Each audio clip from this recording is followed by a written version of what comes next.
제42장. 욥이 여호와께 대답하여 이르되 주께서는 못하실 일이 없사오며 무슨 계획이든지 못 이루실 것이 없는 줄 나오니 무지한 말로 이치를 가리는 자가 누구니까. 나는 깨닫지도 못한 일을 말하였고 스스로 알 수도 없고 헤아리기도 어려운 일을 말하였나이다.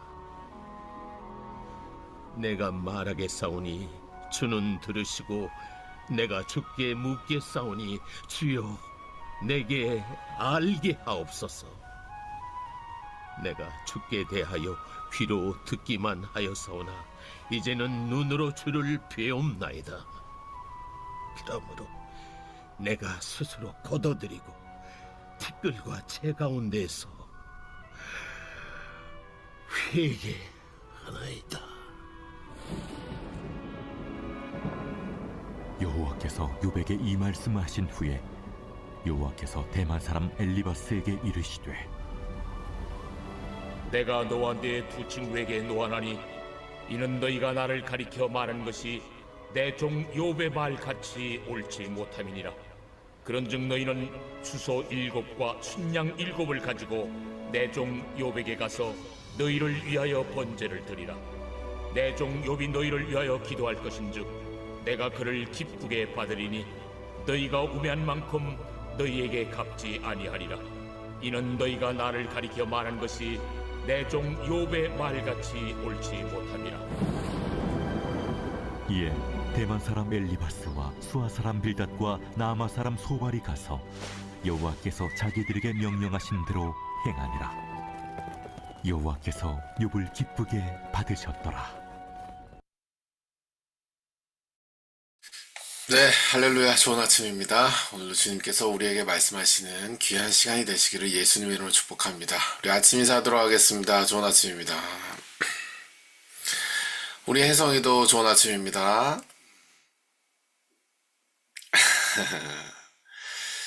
그래요. 우리 혜성이에게도 말씀하시는 귀한 시간이 되시기를 바랍니다. 네, 원래 그런 예정은 없었는데 오늘 또 그런 교집합이 있을 것 같아요. 우리 혜성이를 보니까 자녀 교육에 대한 또 아이디어가 떠오릅니다. 그러니까 하나님께서 주시는 깨달음이죠. 그러니까 어떻게 자녀 교육을 할 것인가, 특히 신앙적인 교육을 어떻게 할 것인가에 대한 고민이 자녀를 낳으면 저희 부모들 모두에게 있는 걸로 압니다. 신앙교육의 본질이 무엇인가? 바로 오늘 본문 말씀에 이야기하고 있는 것처럼 죄에 대해 가르치는 거예요. 그리고 그것을 용서하시는 하나님의 은혜에 대해 가르치는 겁니다. 이 두 개가 아주 확실하게 이 아이들에게 잘 각인이 될 수 있다면 저희 신앙교육은 성공했다. 저는 이렇게 생각을 합니다. 그러나 그만큼 어려운 것이죠. 왜 그러냐면 이 죄에 대한 것, 그리고 하나님의 이 은혜에 대한 것을 우리 자체가 누리지 못한다면 결국 말로밖에 할 수 없을 것이고, 그것은 바로 욥과 친구들과 엘리후가 얘기하고 있는 말 그대로 갑롯을박에 불과할 것이고, 그것은 죄에서 벗어나는 삶이 없기 때문에 자녀들에게도 교육이 안 될 것이 너무나 분명하기 때문입니다. 그래서 너무나 쉬워 보이지만 사실은 굉장히 어려운 것이죠. 왜 어렵냐? 내가 먼저 죄를 깨닫고 내가 먼저 그 은혜를 누리는 삶을 살고 있는 전제 안에서 교육이 되기 때문이에요. 자녀들을 교회에 맡겨놨다가 주일학교, 그러니까 구체적으로는 그 선생님들, 집 선생님들 누구예요? 그 집사님들, 그 집사님들 삶이 어떤데요? 그러니까 부모보다 부모의 책임이 분명히 있음에도 불구하고 사실은 거의 형태가 없는 교회다, 주일학교다, 집사님이다, 결국은 우리와 같은 사람들인데도 불구하고 말이죠. 그런 무책임한 그 행태 속에서 결과적으로 아주 좋은 신앙을 유지하고 있었던 선생님을 본으로서 여기는 케이스는 다르겠지만, 그렇지 않은 케이스는 전부 뭐 겉핥기 시절 신앙생활 하다가 대학교 이후로 가가지고 신앙생활 다 잊어버리는 거 아니겠습니까? 목사님, 장로님, 권사님, 선교사님 자녀 예외할 아무도 없습니다. 사랑하는 여러분, 결국은 하나님 말씀 앞에서 부모로서 책임을 다하는 그 책임의 핵심 뭐예요? 죄에 대하여, 하나님의 은혜에 대하여, 그것을 누리는 삶을 사는 상태를 유지하고 있었는가 마는가입니다. 그게 책임을 다하는 거예요. 이것에서 벗어나가지고 자꾸 다른 걸로 대체를 하려고 하니까 사랑하는 여러분, 자녀들에게 열매가 맺히지 않게 되는 것이라고 저는 자라면서 늘 생각해 왔습니다. 그리고 실제로 예수님을 인격적으로 만난 이후에도 그것이 진실로 보여져요. 우리 다음 자녀 세대들에게는 정말 삼위 하나님과 동행하는 삶이란 무엇인지, 그것이 얼마나 자유롭고 평안하고 그것이 얼마나 가벼운 삶인지에 대해서 우리가 정말 체의 사명을 다하고 정말 통로의 사명을 다하는 그런 부모들이 되기를 예수님을 축복합니다. 우리 이 시간 예배에 함께 참여하는 혜성이에게 그 축복이 흘러가게 되기를 예수님으로 축복합니다. 혜성이, 알겠죠? 쑥스러워요? 사랑하는 여러분, 오늘 우리가 욥을 마무리하게 됩니다. 42장에 와서 우리가 욥을 마무리하게 되는데 38장부터 42장까지 독특한 형식으로 이 성경이 쓰여지고 있다는 걸 우리가 알 수가 있어요. 시의 형태입니다. 어떤 때 시가 나옵니까? 감성에 젖을 때죠. 무엇에 젖어 있을까? 어떤 감성에 젖어 있을까요? 폭풍 가운데 하나님께서 만나신 그 감성에 젖어 있는 것입니다. 하나님의 임재 가운데에 젖어 있는 것입니다. 그래서 시가 나오는 것이죠. 사랑하는 여러분, 이것이 의미하는 바는 바로 뭐예요? 하나님의 은혜를 입은 것입니다. 사랑하는 여러분, 사실은 1장부터 38장까지 좋았댔든 나빴댔든 그 모든 시간은 하나님의 은혜였어요. 그러니까 좋은 시절, 그러니까 욥에게 모든 것이 풍성했고 모든 것이 부요했고 하나님과 관계가 펄펄 살아있었고 사단에게 자랑할 만큼 정직하고 온전하게 하나님 청종하는 순종하는 삶을 살았던 그 풍요로웠던 시절도 하나님의 은혜였고요. 그 모든 것들을 잃어버린 이후에 하나님을 원망하지 않으려고 애를 쓰지만 그래도 하나님에 대한 원망을 지을 수 없는, 그러나 목숨은 계속해서 부지하고 있는 그 상태 자체도 은혜였다라고 하는 겁니다. 근데 고난 중에는 그 은혜가 은혜인 줄 전혀 알 수 없죠. 그 살아있는 거 차라리 죽기보다 못하다. 아내가 저주하잖아요. 그러니까 외부에서 봤을 때는 고난 그 자체가 은혜라고 여겨지지도 않고 새 친구 봤을 때도 넌 죄인이라서 그래 정죄하긴 하고 말이죠. 한 차원 높은 차원의 엘리후가 그것에 대하여 이야기하지만 그건 역시도 정죄입니다. 믿음이 없는 기도 하나님 받지 않으신다. 너무 맞는 얘기죠. 사랑하는 여러분, 똑같이 욥에처럼 뭐예요? 하나님 앞에선 개인으로 서는 것이 아니라 정죄자로 서는 엘리후의 모습을 보면서 그 역시도 범죄하는 것을 우리가 이미 봤지 않습니까? 그러니 사랑하는 여러분, 그러니까 좋았댔든 나빴댔든 결국은 좋았을 때는 그 모든 것을 하나님이 공급하셔서 은혜이고 나빴을 때는 하나님이 살려라도 주시는 은혜인 것입니다. 근데 고난의 때 특히 그것을 알 수가 없죠. 그래서 욥도 원망과 불평이 계속 차 있는 상황이에요. 그러나 여호와 하나님 앞에 계속 담론하는 이 자세는 놓치지 않고 있어요. 그것도 은혜입니다. 모든 것이 다 은혜인 거예요. 근데 38장부터 폭풍 가운데 하나님께서 욥을 만나신 이후에 그것이 어떻게 되는 거예요? 깨달아지는 것입니다. 부귀할 때도 가난할 때도 모든 것이 풍성할 때도 고난이 있을 때에도 뭐라는 거예요? 그 모든 것 가운데 하나님께서 그 모든 것들을 해석해 주시니까 다 은혜로 여겨지는 거예요. 그러니까 뭐가 나오는 거예요? 서정적인 표현이 나오는 것입니다. 고백이 나오는 거예요. 사랑하는 여러분, 이 하나님의 은혜로 우리의 삶의 모든 것이 해석되어지기를 예수님을 축복합니다. 그래서 여러분이 정말로 하루를 시작할 때나 마무리할 때 정말로 하나님의 은혜에 감격하여 시작하기를 바라고 마지막 순간에 하나님께 감사하는데 그냥 언약의 삶에 감사제만 하나 써야 돼서 쓰는 게 아니라 정말로 하나님께서 여러분 정말 가난하셨을 때 생각해 보세요. 정말로 모르겠어요. 여러분 헤어지신 적이 있으신지 모르겠어요. 정말로 정말 사랑했는데 정말 나는 정말 사랑했는데 정말 헤어져 보셨어요? 그런 지옥 같은 시간들이 지나서 지금 뭐예요? 그냥 하루가 평범해 보이지만 사실은 계속해서 존재하는 존재들, 내 자녀들, 내 남편, 아내, 나의 소중한 교회, 교우들과 우리의 모든 리더십들, 이 사람들과 또 가까이 살고, 또 자주 만나고, 일주일에 한 번이라고 하지만 교제하고, 사랑하는 여러분, 이 모든 것들이 정말 하나님께 감사해서 정말 그것을 기록하는 그러한 매일매일 삶이 되시길 예수님을 축복합니다. 정말로 그런 삶이 우리 가운데 넘쳐나면 얼마나 좋을까요? 38장부터 욥이 그러한 고백을 하고 있다라고 하는 겁니다. 시의 형태로 묘사하고 있는 거예요. 더 나아가서 오늘 본문 말씀 42장은 어떤 형태가 산문의 형태입니다. 더 차분하게 뭐 하는 거예요? 고백하며 나아가는 거예요. 산문의 형태. 주제가 뭐냐면 하나님의 의뢰인 것입니다. 욥이 나중에 깨닫고 나니까 이게 바로 뭐냐?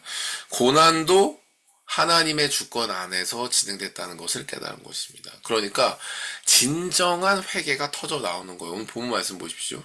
오늘 본문 말씀의 1절 이하에 보십시오.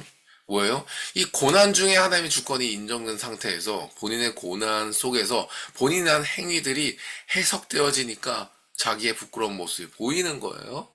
읽겠습니다. 1절부터 시작. 욥이 여호와께 대답하여 이르되 주께서는 못하실 일이 없사오며 모든 계획이든지 못 이루실 것이 없는 줄 아오니 무지한 말로 이치를 가리는 자가 누구니까? 나는 깨닫지도 못한 일을 말하였고 스스로 알 수도 없고 헤아리기도 어려운 일을 말하였나이다. 아멘. 사랑하는 여러분, 뭐 하는 거예요? 사랑하는 여러분, 죄가 죄임을 깨달은 거예요. 욥의 지금까지의 행태와 전혀 360도 다른 모습이죠. 내가 무슨 잘못이 있습니까? 라는 스탠스였잖아요. 친구들에 대해요? 엘리후에 대해요? 그런 거 아니었겠습니까? 그런데 무슨 일이 일어난지 확 바뀌어버렸어요. 그 내용이 뭐예요? 내가 무엇이 죄인지 깨달았다는 거예요. 무엇이 죄라고 여러분과 계속 새벽 예배의 이 흐름 가운데 말하고 있어요. 에스완사님, 무엇이 죄라고 이 새벽 예배 흐름 가운데 말하고 있습니다. 마스크 교환 말씀해 보세요. 무엇이 죄라고 그랬어요?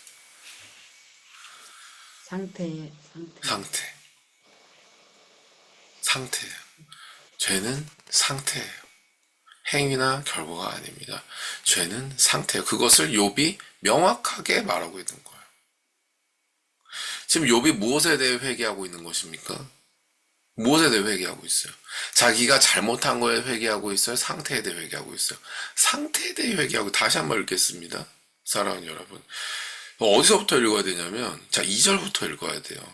이 2절, 3절이 회개의 내용이에요. 읽겠습니다. 시작. 주께서는 못하실 일이 없사오며 무슨 계획이든지 못 이루실 것이 없는 줄 아오니 무지한 물로 이치를 가린 자가 누니까 나는 깨닫지도 못한 일을 말하였고 스스로 알 수도 없고 헤아리기도 어려운 일을 말하였다. 뭐라는 거예요?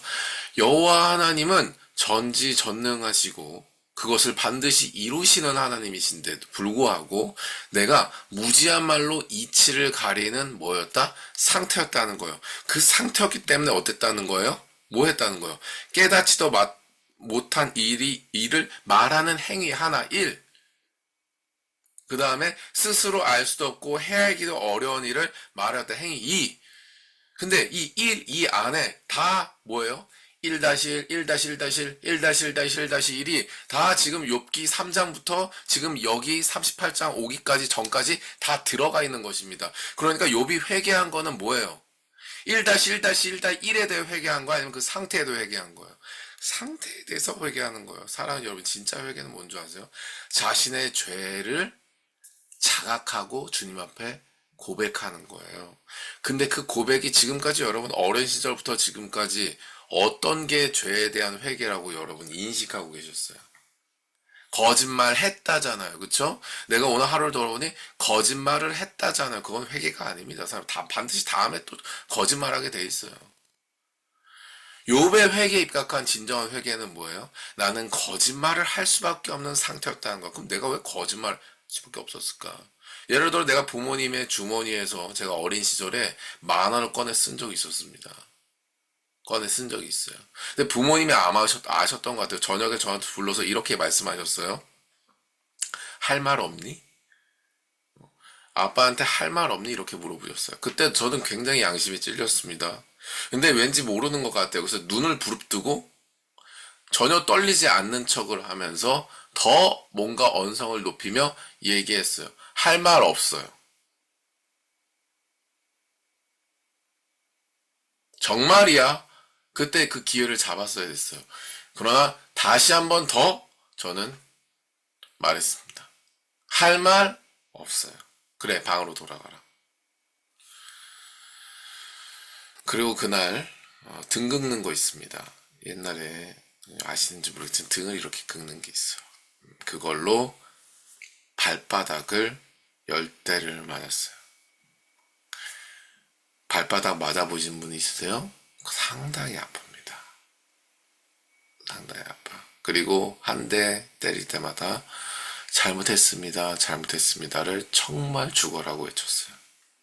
절대 멈추지 않고 발바닥을 바람을 가르는 소리와 함께 저를 정말 어린 시절 느낌으로는 죽기 살기로 때리셨던 제가 기억이 납니다. 거짓말을 제가 회개했었어야 될까요? 아니면 거짓말을 하게끔 한 저의 이 탐심의 존재와 그 탐심으로 말미암아서 제가 눈을 부릅뜬 것과 그리고 처절하게 연기한 것과 그리고 입술로 고백하여 거짓말한 것까지 했어야 될 거예요. 다 했었어야 됐어요. 다 했었어야 돼요. 근데 순서가 뭐다? 상태였다는 거. 그런 측면에서 사랑하는 여러분, 죄는 사고와 같습니다. 죄는 따라해 주셔서 죄는 실수가 아니라 사고다. 사고는 교통사고를 예로 들어보죠. 자, 길을 건너가고 있어요. 그런데 나는 신호를 지켰습니다. 초록불을 가고 있어요. 그러나 그럼 차 입장에서는 빨간불이었겠죠. 근데 빨간불을 어기고 이 차가 그대로 돌진해서 제가 충돌을 해서 한 10m 나를 쭉 날아갔습니다.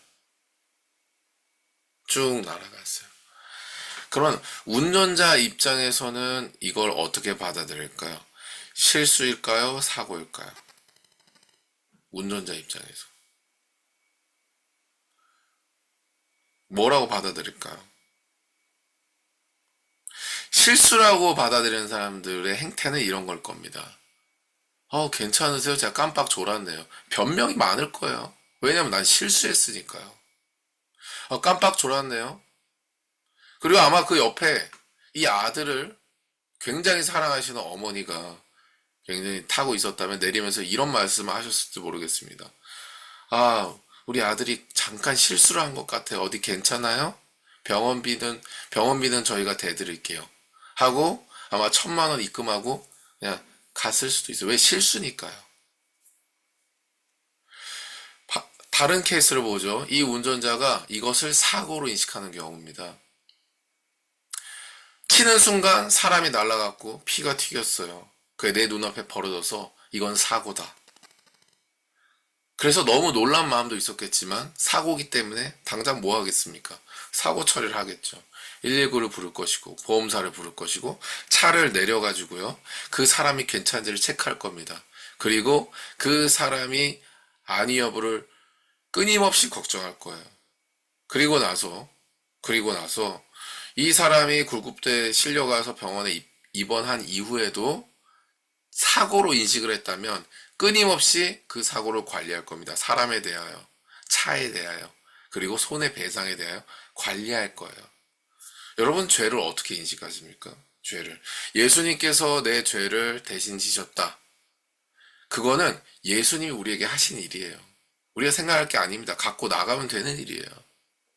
예수님이 우리의 죄를 십자가에 담당하셨다는 믿음을 가지고 나가면 되는 일이에요. 그러나 오늘 말씀에서 주요하게 여러분과 함께 깊게 쳐다보고자 하는 점은 뭐예요? 여러분이 죄를 어떻게 인식하느냐인 거예요. 죄를 실수로 인식하느냐, 사고로 인식하느냐에 따라서 그 사람의 영적인 생활과 상태, 더 나아가서 하나님께서 그 사람을 사용하냐 마냐는 결정적으로 갈리게 되는 겁니다. 나도 저 사람처럼 정말 하나님의 나라를 위해 쓰임받고 싶다.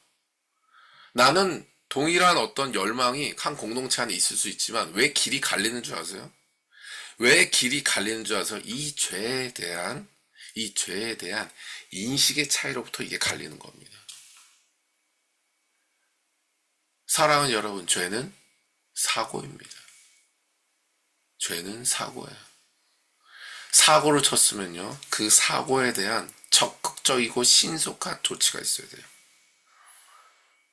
너무나 간단해 보이는데요. 너무나 간단해 보이는데 사실은 그렇게 간단치가 않아요. 왜 간단치가 않냐면요. 본질적으로 이 죄를요, 우리는 사고로 인식하기보다는 실수로 인식하는 경향이 있기 때문이에요. 가볍게 생각한다는 거예요. 가볍게 생각한다는 거예요.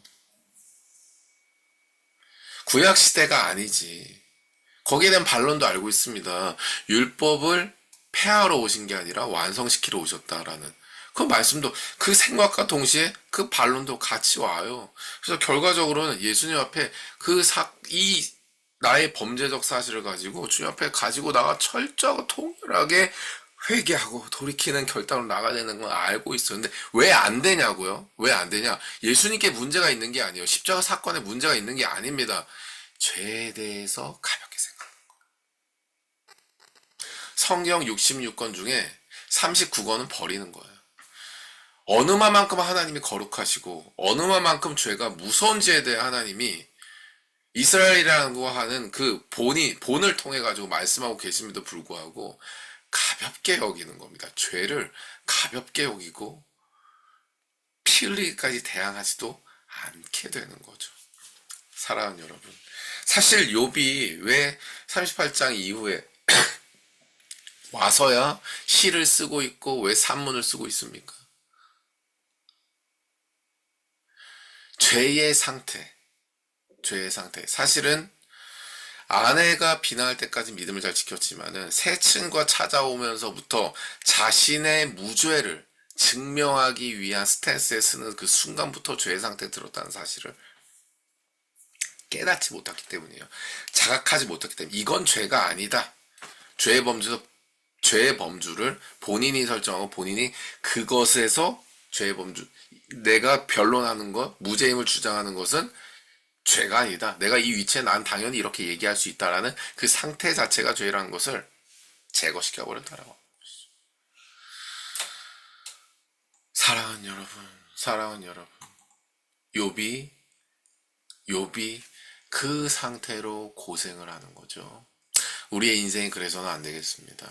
사랑하는 여러분, 어떤 행위, 우리 김 목사님이 자, 이렇게 하지 마십시오. 저렇게 하지 마십시오. 이런 거 조심해야지. 그 행동을 안 한다고 해요. 죄고 아니고 이게 아니에요. 사랑하는 여러분. 하나님의 66권 말씀과 그 말씀을 읽을 때 성령께서 나를 조명하시는 그거, 사랑하는 여러분, 그게 바로 뭐예요? 나의 죄악적인 상태라고 하는 것입니다.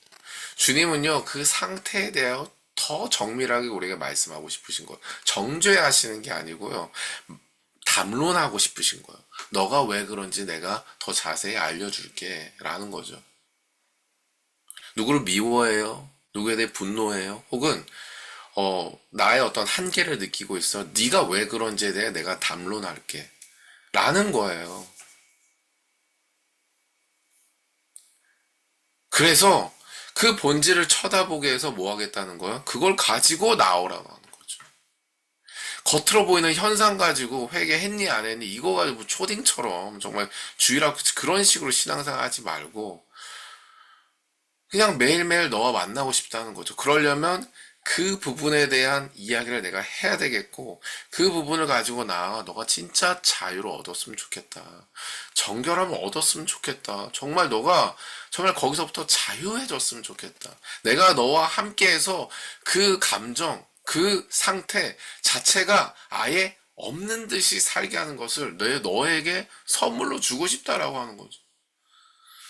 그것이 바로 욥의 38장 이후의 상태고, 이제 산문으로까지 등장하는 욥의 이 참 자유와 평안의 상태인 것입니다. 사랑하는 여러분, 말씀 정리하도록 하겠습니다.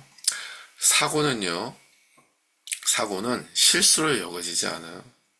사고는 그로 말미암아 다방면에 문제가 생깁니다. 그래서 우리가 죄에 대해서 인식을 할 때 이걸 상태라는 걸 일단 인식을 해야 되고요. 이 상태가 유지되는 한, 예를 들어 거짓말, 이거 하나로 이게 나타난다는 생각을 가져서는 안 돼요. 다른 영역에 이미 길을 내고 있다고 봐야 됩니다. 그리고 그 다른 길들에 대하여 주님의 세미한 음성을 구하면서 전부 예수님의 십자가 보혈로 씻기를 원한다고 정말 정결을 구하면서 주님과의 만남을 사모하면서 여러분 그 보혈을 뿌리는 기도로 나아가야 되는 거. 알려달라고. 주님과의 관계를 위하여, 생명 같은 주님과의 관계를 위하여, 정말 그 음성을 정말 우리가 온전하게 듣기 위하여 정말 그 모든 죄악의 상태가 낸 길들을 주님의 보혈로 깨끗이 씻어달라고 주님 정결을 구하는 기도로 이 아침 나아가시기를 예수님을 축복합니다. 그러면 오늘 본문 말씀에 욥이 전환되어져 맞게 된 이 상태, 하나님의 나라를 누리는 이 상태, 주님의 전지전능하심에 대한 분명한 신뢰 속에서 와, 내 과거가 다 해석되고 내 과거를 돌아보니까 주님의 공의 앞에 완전 부끄럽고 뭐가 잘못된지 큰 카테고리, 대카테고리부터 소 카테고리까지 전부 해서 파노라마처럼 전부 해석되고, 뭐라고 4절 말씀 말하고 있어요? 내가 말하겠사오니 주는 들으시고 내가 주께 묻겠사오니 주여 내게 알게 하고, 주님과의 교통을 시도하고요. 주님이 말씀하시고 용서하시고 주님이 다시 회복시키는 회복을 경험하게 되는 것입니다. 오늘 여러분 그렇게 사시기를 바랍니다. 특별히 이 아침에요, 여러분이 예를 들어 어떤 상태가 있잖아요. 주님께로부터 오지 않은 어떤 상태가 있잖아요. 감정이 있을 수도 있고 뭐 어떤 한계가 있을 수도 있습니다. 근데 주님께로부터 오지 않았다는 것을 일단 알아. 그걸 일단은 주님께로부터 오지 않았기 때문에 그냥 죄인의 상태라고 일단은 그것을 받아들이세요. 우리의 한계라는 거예요. 죄인의 상태라는 걸 받아들이세요. 언제든지 폭발할 수 있다. 이미 폭발했었고 그 길들은 이미 나 있고, 어쩌면 나의 자아를 형성했을 수도 있어요. 나는 뭐 화가 많다. 나는 어떤 참다가 분노하는 스타일이다. 그리고 나는 뭐 이런 것들, 이미 나의 자아의 형성이 돼버렸을 수도 있어요. 근데 그런 그 가짜 소리를 전부 다 지워버리고, 그런 한계나 그런 어떤 상태들 가운데서 주님, 제가 새로워지기를 원합니다. 정결케 되기를 원합니다. 지금 제가 그렇게 될 수밖에 없었던, 정말 나의 아주 근원에 위치한 나의 요구들, 그 요구 더 기저에 깔려서 정말 주님의 말씀에 온전히 순종하고 정말 온전하게 따르지 못하게 했던 아주 세미한 요소들까지도 주님 욥을 비춰주셨던 것처럼 오늘 이 시간 나에게도 비춰주십시오. 그렇게 기도하며 나아가보세요. 그러면 단순히 화가 많고, 단순히 감정 컨트롤 안 되는 뭐 분노가 많고, 단순히 무슨 인간관계가 어렵고, 단순히 뭐 나는 원래 이라고 형성하는 뭐 여러 카테고리들이 새롭게 보이게 될 것입니다. 새롭게 보이게 될 거예요. 완전히 다른 사람이 될 것입니다. 기도의 시간으로 우리 나아가도록 할 때 이렇게 기도하도록 하겠습니다. 사랑의 주님, 욥이 자신 죄악적 이런 상태들을 자각하고 주님의 전지전능하심 앞에 회개했던 것처럼 우리가 다시 한번 주님의 완전하심과 아름다우심을 신뢰하며 또 그러지 못한 요소들을 우리가 돌아보며 성령 안에서 정결을 구하며 나아가기를 원합니다. 지금 내 안에 있는 모든 한계와 죄악적 상태들을 돌아보며 지금의 음성을 구할 때에 그것 가운데 세미하게 말씀해 주시고 비춰주시고 지금 그것을 통하여서 온전한 회개와 정결함과 또 회복으로 나아가는 주님의 참된 자녀 형상으로 인도하여 주옵소서. 우리 함께 기도하며 나가도록 하겠습니다. 오늘 하루 좋은 하루 되시고요. 우리 기도의 시간으로 나가도록 하겠습니다. 오늘 하루도 화이팅 하시기 바랍니다. 감사합니다.